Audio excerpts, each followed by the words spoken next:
Samedi 22 avril, Accolade présente Balade au son du K de 19h à minuit avec Eric Kozak, figure emblématique du K, et le groupe Réel de Brigitte Zabarel, orchestre 100% féminin. Artiste invité, Ami des Îles, la troupe d'Accolade et Musique Tambou Martinique. À gagner 2 bons de 100 € sur l'achat de billets d'avion vers les Antilles chez Billets Discount. Samedi 22 avril, Accolade vous donne rendez-vous à la salle des fêtes de Villeneuve-la-Garenne, avenue du 8 mai 1945. Billets en vente sur Bizouk. Renseignements 06 15 06 38 76 ou agiaccolade.com. Encore tout le monde rendez-vous à Villeneuve-la-Garenne le 22 avril. Dans toute la avorté comme maturité. Tout le monde là. Boudoum. Guadeloupe, actualité. Est fatigué du déni de justice. La famille de Claude Jean-Pierre multiplie les actions devant le tribunal de Basse-Terre. Ils entendent dénoncer encore et encore le non-lieu requis par le procureur Xavier Sicot. Regardez. À l'indignation face au manque de respect, au manque de considération du tribunal, de la machine judiciaire. On est avec la population est avec nous, et comme tu l'as dit, le combat prend une autre dimension. Une autre dimension, pourquoi? Parce qu'on ressent l'agacement, on ressent l'énervement, on ressent vraiment la chaleur qui monte en nous et qui fait que de plus en plus on en a marre. On n'arrive plus à se contenir parce qu'il faut savoir que ça fait 2 ans et demi qu'on souffre. On a traversé vraiment toutes les émotions et aujourd'hui vraiment c'est un ras-le-bol. Et on est là, on est mobilisé, on a du soutien, donc on tient. On l'a toujours répété, on l'a toujours dit, le peuple est souverain, il a toujours été. Donc aujourd'hui, si les Guadeloupéens estiment qu'il n'y a pas lieu d'avoir un non-lieu dans cette histoire, alors on les invite avec nous sur le terrain. On est debout, on est devant le tribunal, c'est l'institution où les décisions sont prises. On a communiqué pendant 2 ans et demi. Ça fait 2 ans et demi qu'on marche, ça fait 2 ans et demi qu'on raconte nos vérités. Ça fait 2 ans et demi qu'on fait de la pédagogie. Aujourd'hui, on a demandé juste à être reçu une audience auprès du procureur. On a encore eu du mépris. Donc aujourd'hui, à un moment donné, il faut dire stop. On l'avait dit, on prend nos responsabilités et chacun devra prendre la responsabilité de ses décisions. Aujourd'hui, on a été mobilisés devant le tribunal.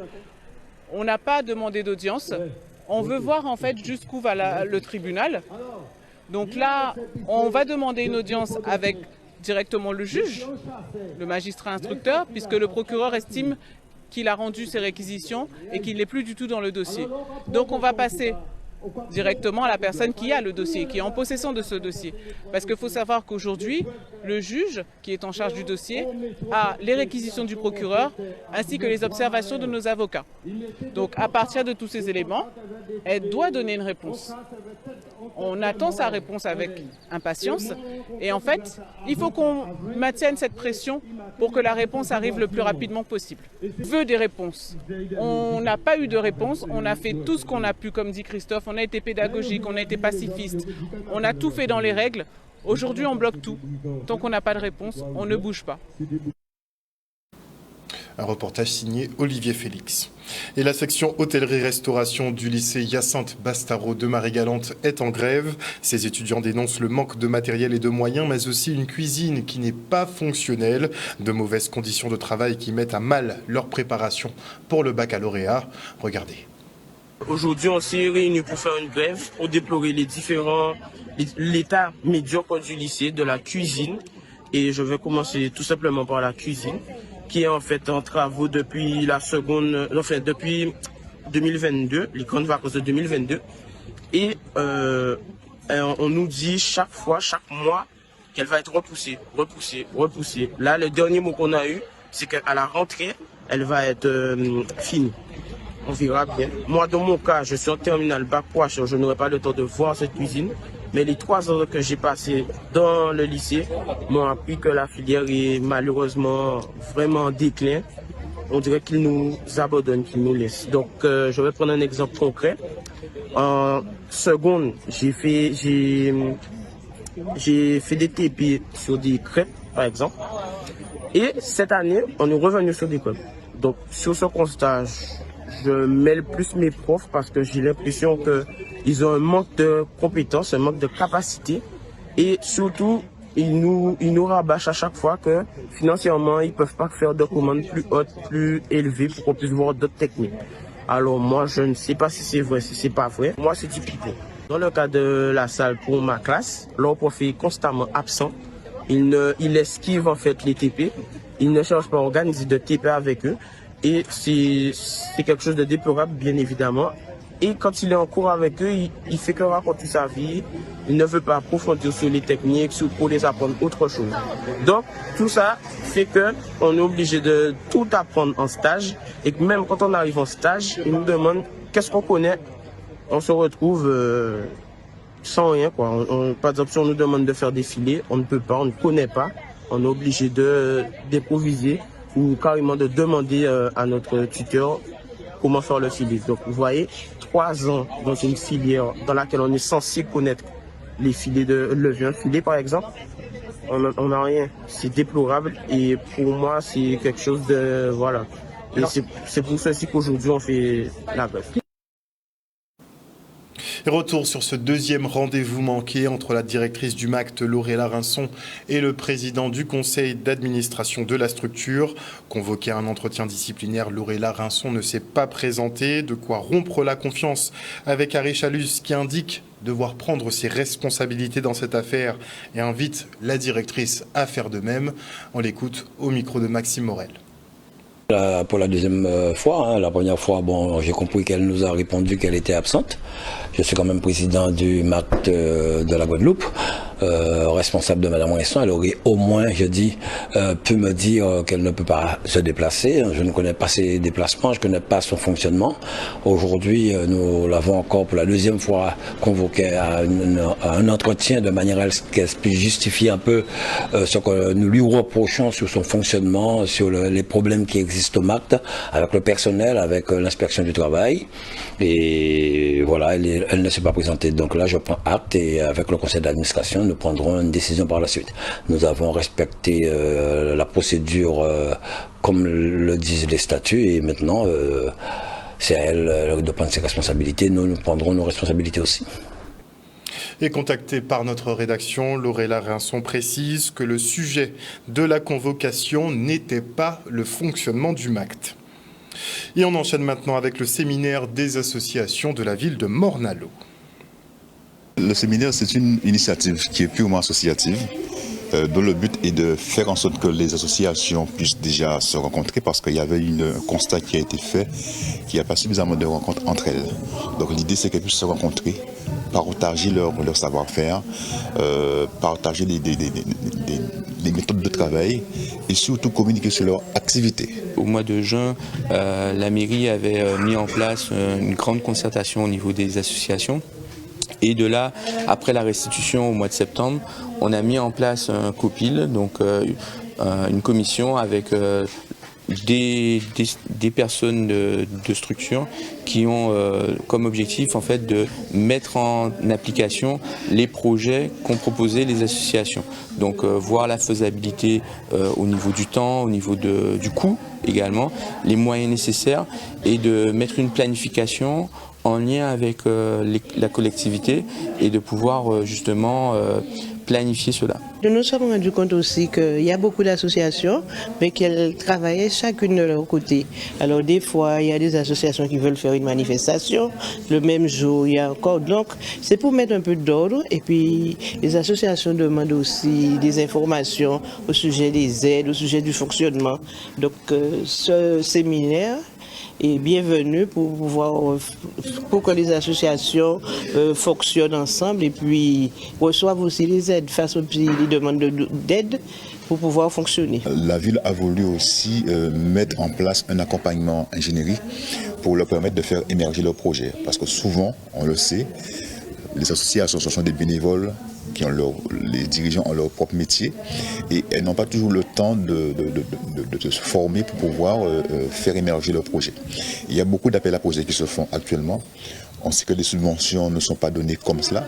Elles sont données sur la base d'appels à projets. L'idée, c'est vraiment qu'elles puissent avoir tous les éléments d'accompagnement afin qu'elles répondent de manière précise à des appels à projets qui seront mis en œuvre, soit au niveau national, soit au niveau régional, mais aussi sur le plan local. Et on part pour l'inauguration du nouvel espace France Service de la ville de Trois-Rivières. c'est que ce soit du côté des élus, des collectivités, de la Poste, de l'État, c'est pouvoir apporter le service public à nos concitoyens. Et ça, c'est fondamental. Ce que j'ai dit dans l'introduction, c'est qu'on aura beau effectivement avoir des politiques publiques, faire de l'administration, si on n'est pas capable d'apporter cette administration, d'apporter ces services aux gens qui en ont besoin, finalement, ça sert pas à grand chose. Et donc, le rôle des France Services, c'est ça, c'est ce dernier kilomètre des politiques publiques. Voilà. Et donc ça, pour ça, c'est vraiment des institutions très importantes. Et en plus, en Guadeloupe, on est vraiment en avance. Enfin, on est vraiment exemplaire dans ce domaine, puisque pour un territoire de cette taille, on parle de population, on a quand même 29 France Services, ce qui est beaucoup. On a maillé le territoire de France Services, donc tous nos concitoyens en Guadeloupe peuvent trouver aujourd'hui, pas loin, à 10-20 km de chez eux au maximum, une France Service, où on va leur apporter des services en matière de CAF, sur le plan social, sur le plan de l'urbanisme, sur le plan fiscal, sur le plan des titres de séjour, sur le plan, voilà. Donc il y a tout un panel de services qui est assuré. Et alors la France Service, c'est pas simplement les gens qui sont au guichet, c'est déjà formidable. C'est aussi derrière toutes les administrations. C'est-à-dire que quand on a un sujet un peu compliqué, de retraite, etc., on peut faire appel ou fiscal ou d'impôt, on peut faire appel effectivement aux gens qui sont pas là physiquement, mais avec qui on peut faire une visio, on peut avoir un entretien téléphonique quand on est sur un sujet compliqué. Voilà. Donc voilà, donc on est vraiment en Guadeloupe, c'est vraiment, je trouve que c'est vraiment exemplaire et tout ça effectivement c'est porté par la Poste, c'est porté par les collectivités et c'est très bien. C'est une grande satisfaction dans la mesure où aujourd'hui la population de Trois-Rivières peut bénéficier des différents services. Donc nous remercions le partenaire La Poste qui à travers déjà la banque postale assure déjà l'accueil des Trois-Riverains, mais pour leur proposer déjà des produits financiers. Et là c'est une nouvelle dimension qui permet à la Poste encore de recevoir la population de Trois-Rivières, mais afin de mettre à sa disposition les différents services de l'État. Donc c'est une satisfaction, ça permet de rapprocher ces services à cette clientèle, à cette population de Trois-Rivières. Et comme nous l'avons dit, la collectivité de Trois-Rivières sera aux côtés de la Poste là aussi. Quand il y a des initiatives en faveur de la population, nous devons, en tant que politique, prendre notre responsabilité. Nous allons le faire pour être aux côtés de la Poste, pour que là encore, que les services soient davantage aux côtés de cette population et que nous puissions espérer que les réponses qui soient apportées soient satisfaisantes pour tous. Voilà. Et maintenant, je reçois Olivia Ramoutard, vice-présidente de la commission développement touristique à la communauté d'agglomération de la Riviera du Levant, qui organise le 2e village des créateurs de la Riviera. Bonsoir Madame Ramoutard. Bonsoir et bonsoir à tous les auditeurs de Canal 10 et singulièrement les auditeurs de la CAR, la Riviera du Levant. Alors avant d'en venir effectivement à ce 2e village des créateurs de la Riviera, j'aimerais faire quand même un petit point sur le tourisme, sur justement cette zone avec vous. Comment se porte-t-il ? On est passé, la période Covid était compliquée, on est un an après. Comment se porte la Riviera? Eh bien mieux, et effectivement, après 2 années de difficultés, je crois que les curseurs sont au vert. Le tourisme va bien, la reprise est bel et bien là. Nos hébergements sont remplis, nos hôtels sont remplis, nos hébergements de proximité également. Les acteurs économiques sont contents, le touriste est là, et pour le plus grand plaisir de l'ensemble des acteurs du territoire. Après, il faut justement assurer la promotion de ces acteurs de territoire. Donc l'objectif de ce village des créateurs de la Riviera est de les mettre en avant. Comment ça va se passer pour cette édition? Alors absolument. Alors vraiment, c'est une 2e édition. C'est un projet qui est porté donc par la CARL. C'est une vraie volonté du président Cédric Cornet de mettre en avant donc ce savoir-faire local, cette mise en avant donc des artisans et de leur talent, parce que il faut le dire, nous avons des talents et ce village des créateurs sera justement cette mise en avant. Il faut savoir que nous avons eu cette première édition qui s'est passée à Sainte-Anne et qui a remporté un vif succès. Et justement, la 2e édition va se passer donc cette semaine au Gosier. Et d'ailleurs, c'est de place to be, il faut être là, parce que ce sera vraiment une action, une merveilleuse action avec à peu près une 30aine d'acteurs sur ce marché où vous allez pouvoir voir des artisans qui confectionnent, qui travaillent, qui créent, et en fait c'est ce qu'on veut voir aujourd'hui, et c'est un très beau projet que j'invite vraiment la population à venir découvrir ce vendredi.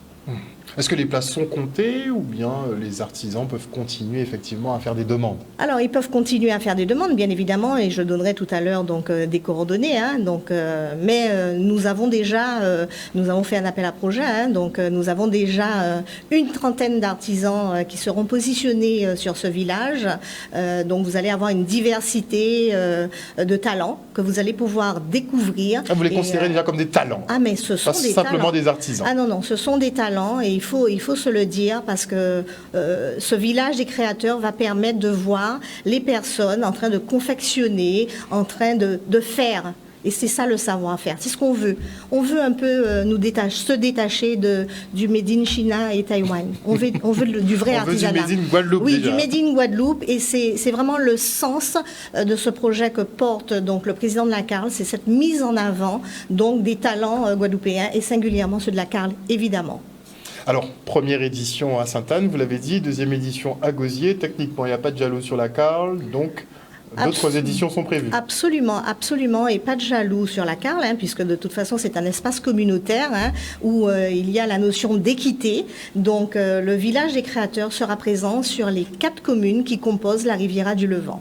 D'accord. Donc en décembre nous l'avons eu à Sainte-Anne et aujourd'hui nous le préparons pour vendredi et il va se passer donc sur le Gosier et c'est un projet qui répond réellement à 2 dimensions qui sont celles de la CARL, une dimension économique qui est donc celle d'accompagner les artisans dans leurs projets, dans leurs démarches, mais également de promouvoir un peu leur talent, je l'ai dit tout à l'heure, donc de montrer leur savoir-faire. Donc le rendez-vous est donné, ce sera le vendredi 17. Absolument, le vendredi 17.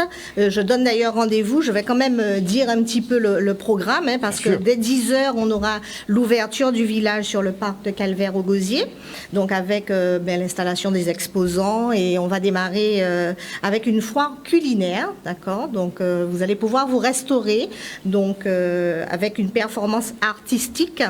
Avec les artistes de la galerie d'art L'Art sans mêle, que vous connaissez, donc qui vont créer une œuvre en live. D'accord. Donc on va pouvoir, je vous l'ai dit tout à l'heure, voir les artisans faire avec leurs mains. Ils vont créer. Donc en fait, on va avoir un live painting et donc avec cette foire culinaire en simultané. Donc toute la journée, c'est un événement qui s'inscrit donc pour la famille également, pour les touristes, parce que les parents pourront venir avec les enfants. Il y a des jeux gonflables toute la journée où les parents pourront acheter, découvrir, les enfants pourront jouer. D'accord. Nous avons les jeunes Guadeloupéens qui ont créé, vous savez, le jeu de cartes Font l'esprit Coco. Font l'esprit Coco, qui seront là, Damien Lurel, absolument, et qui vont donc animer cet événement, donc avec leur jeu de cartes très très sympathique. D'ailleurs, je les ai vus à l'œuvre à la Route du Rhum et je peux vous dire qu'ils ont eu un franc succès également. Ah, ils sont géniaux. Franchement, le concept du jeu est très intéressant. Absolument. Et donc, à partir de 14h, on va avoir l'ouverture du marché fruits et légumes, qui est habituel, d'accord. Donc, où on va pouvoir rencontrer, et là encore, ce marché, c'est la rencontre du direct producteur. Donc, j'invite encore les gens à se rapprocher de cet événement.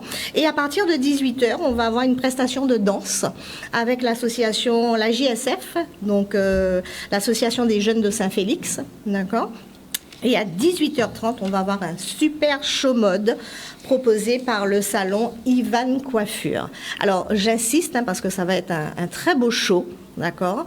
Un show mode avec Charlotte Youbi de la boutique Zabrico du Gosier, Jocelyn Lolia qu'on ne présente plus sous le nom de Macjo, Claire Baguidi de la boutique Mama Africa et Didier Saint-Marc. Alors tous les modèles qui vont défiler seront donc coiffés par Ivan Coiffure. Je vous invite à venir vraiment à ce défilé qui sera très prestigieux et vous serez très très très très content de découvrir ces beaux modèles. Donc voilà, et évidemment on va avoir tout au long de cet événement une animation avec un DJ, DJ Vince, qui va donc animer l'événement du marché des créateurs, qui est un magnifique événement où j'invite vraiment l'ensemble de la population de la Guadeloupe à venir le découvrir, parce qu'il va se passer des choses à Gosier. Merci voilà. beaucoup. Mais je profite encore de votre antenne parce que je ne peux pas quitter ce plateau sans remercier au nom du président Cédric Cornet de la CARL, remercier les partenaires, puisque nous avons donc l'ADI qui est un partenaire historique de la CARL, qui accompagne donc nos porteurs, nos jeunes porteurs de projets qui souvent ne sont pas bancarisables. Et donc l'ADI est aux côtés de ces professionnels pour les accompagner dans leur cheminement, dans leur création d'entreprise. Et nous avons également, alors ça il faut le souligner, un acteur majeur qui est le SMT, qui met à disposition des navettes de 10h à 17h via les hôtels, d'accord, pour justement véhiculer les touristes pour venir à ce marché de la Riviera, ce marché des créateurs. Donc vous voyez, c'est vraiment... tout est prévu.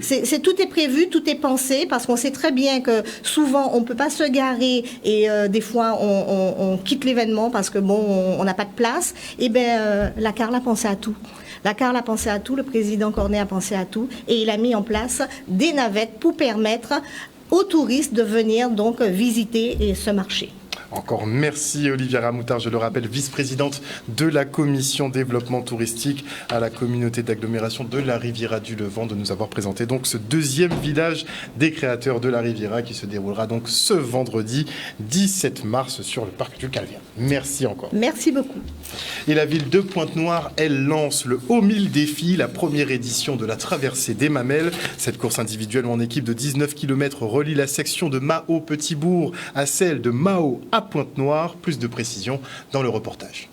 C'est une innovation, elle est inédite, une course qui traverse les Mamelles à pied, ça s'était jamais fait, et surtout qu'il y a un fort côté symbolique puisque cette course va relier la section de Mao-Petit-Bourg à la section de Mao-Pointe-Noire. Avec deux temps forts. Le premier temps fort qu'elle secourra en individuel, réservé à monsieur et madame tout le monde, dès lors qu'on a les dispositions pour pouvoir courir avec certificat médical et auto-licencié. Et puis le deuxième temps fort, ce sera une course de relais intercollectivité, les communes, les EPCI et autres régions départementales si elles le veulent.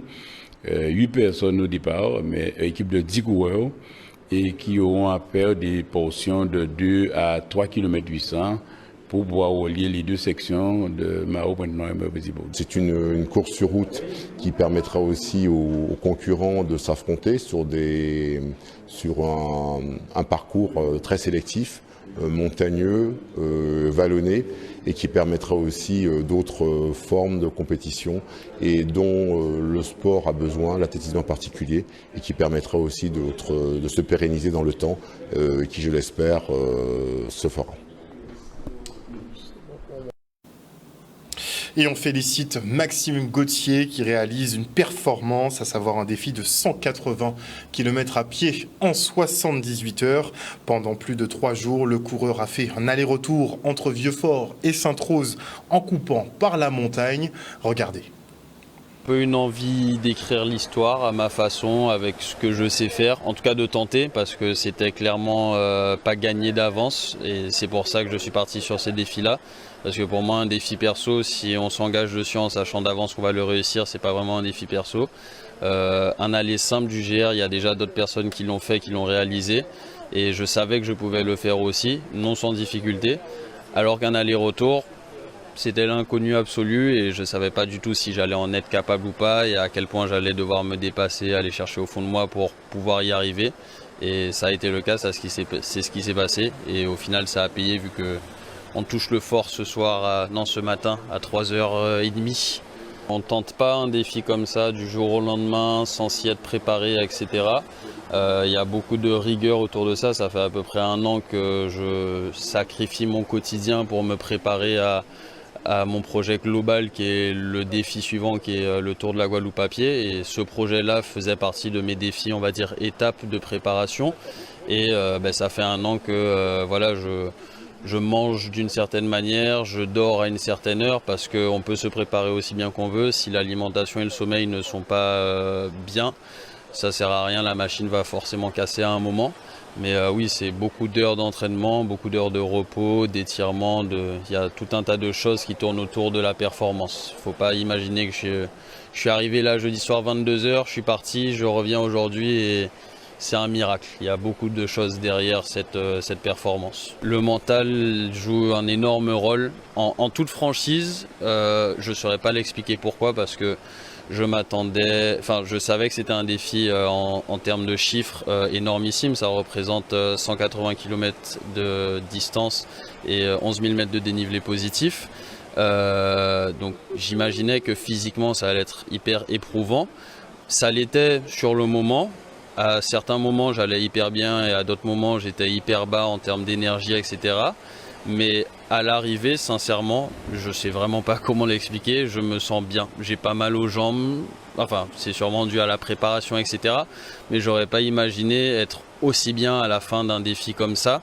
Alors que par contre mentalement, j'ai en toute franchise pris aucun plaisir à faire ce que je viens de faire là.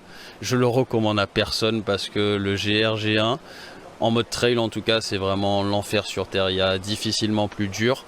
Mais par contre c'est hyper gratifiant de réussir à se dépasser, à surmonter toutes les difficultés que cette randonnée peut vous mettre face et à aller au-delà de tout ce qu'elle va vous imposer. Et c'est ça pour moi qui est important, mais le mental joue, c'est 90% mental ce que je viens de faire.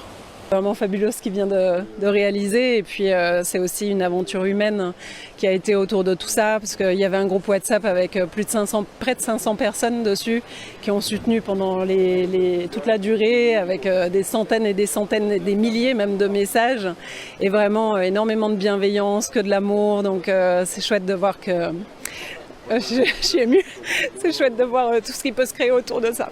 Outremernews.fr, le site de l'actualité Outre-mer, 24 heures sur 24 et 7 jours sur 7.